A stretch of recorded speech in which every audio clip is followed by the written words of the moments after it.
UPSC में history के preparation के लिए एस्पिरेंट्स की जुबान पर एक नाम सबसे पहले आता है। वह नाम है अवध ओझा सर। अवध ओझा सालों से यूपीएससी की कोचिंग देते आ रहे हैं। पढ़ाने के अपने अनूठे अंदाज से वह बेहद लोकप्रिय हैं। अवध ओझा सर जाने माने यूट्यूबर और एजुकेटर हैं। उनके यूट्यूब चैनल के लाखों सब्सक्राइबर हैं। उनके यूट्यूब चैनल का नाम रे अवध ओझा है। यूपीएससी का मेंस क्वालिफाई न कर पाने के बाद उन्होंने पढ़ाना शुरू किया था।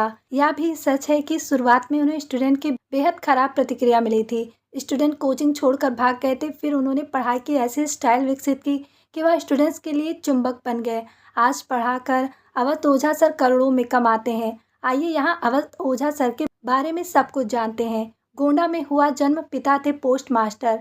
ओझा सर का पूरा नाम अवध प्रताप ओझा है। उनका जन्म 3 जुलाई 1984 को उत्तर प्रदेश के गोंडा में हुआ था। अवध प्रताप ओझा के पिता का नाम श्री माता प्रसाद ओझा है। वह गोंडा में पोस्ट मास्टर की नौकरी करते थे। कभी पत्नी को पढ़ाने के लिए श्री माता प्रसाद ओझा ने अपनी 5 एकड़ जमीन बेच डाली थी। इसके बाद अवध ओझा की मां वकील बन गई थी। बचपन में बहुत शरारती थे ओझा सर।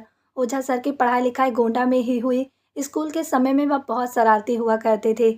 उनके प्रिंसिपल तक उनसे परेशान रहते थे। वह उनके पिता अवध ओझा की अक्सर शिकायत करते थे। हालांकि पिता उन्हें कभी नहीं डांटते थे। मां के पास शिकायत पहुंचने पर उनकी पिटाई लग जाती थी। 10वीं से आगे की पढ़ाई उन्होंने गोंडा के ही फातिमा इंटर स्कूल से पूरी की। फिर ग्रेजुएशन भी किया।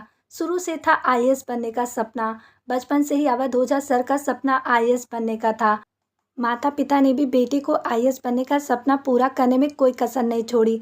5 एकड़ जमीन बेचकर उन्होंने अवध ओझा और उनकी बहन को यूपीएससी की प्रिपरेशन के लिए दिल्ली भेजा था। अवध ओझा ने दिल्ली आकर यूपीएससी की जमकर तैयारी की।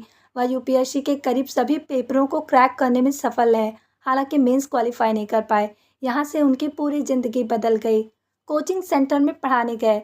यूपीएससी मेंस परीक्षा में नाकामयाबी हार लगने के बाद अवध ओझा सर को थोड़ी उलझन हुई। कुछ दिनों बाद उन्होंने अपने एक दोस्त को कॉल किया। वह इलाहाबाद में कोचिंग इंस्टीट्यूट चलाते थे। उन्होंने अवध ओझा को इंस्टीट्यूट ज्वाइन करने का ऑफर दिया। कोचिंग सेंटर में उनकी बड़ी फी की शुरुआत हुई। स्टूडेंट को उनके पढ़ाने की स्टाइल बिल्कुल पसंद नहीं आई। वे कोचिंग सेंटर छोड़कर भाग गए। शैली में किया बड़ा बदलाव। इसके बाद अवध ओझा ने पढ़ाने की शैली में बदलाव करना शुरू किया। धीरे धीरे स्टूडेंट के बीच वह चुंबक बन गए।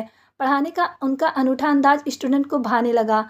यहाँ उनकी लोकप्रियता बढ़ाने लगा। वह सिर्फ इतिहास ही नहीं पढ़ाते हैं बल्कि ज़िंदगी के फ़लसफ़े भी सिखाते हैं।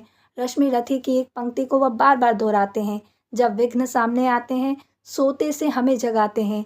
ऑनलाइन भी पढ़ाना शुरू किया। अवध ओझा सर ने 2020 में यूट्यूब चैनल शुरू किया। वह चैनल रे अवध ओझा के नाम से है। लाखों लोग इसके सब्सक्राइबर हैं। इसके साथ ही उन्होंने एक ऑफिशियल ऐप भी लॉन्च किया था। उनके ऐप का नाम अवध ओझा है। ओझा सर IQRA IAS के संस्थापक भी हैं। कई IAS कोचिंग सेंटर में पढ़ा चुके हैं। ओझा सर दिल्ली में यूपीएससी की तैयारी कराने वाले कई संस्थानों में पढ़ा चुके हैं। इनमें Chanakya IAS academy, ABC academy of civil, Vajiram Ravi IAS academy शामिल है। उनके पढ़ाए हुए न जाने कितने स्टूडेंट IAS बन चुके हैं। वो IAS की तैयारी करने वाले हर एस्पिरेंट से कहते हैं कि यूपीएससी कोई मजाक नहीं है। इसमें आपको 365 दिन 7 घंटे देने ही होंगे। इससे कम कुछ भी नहीं।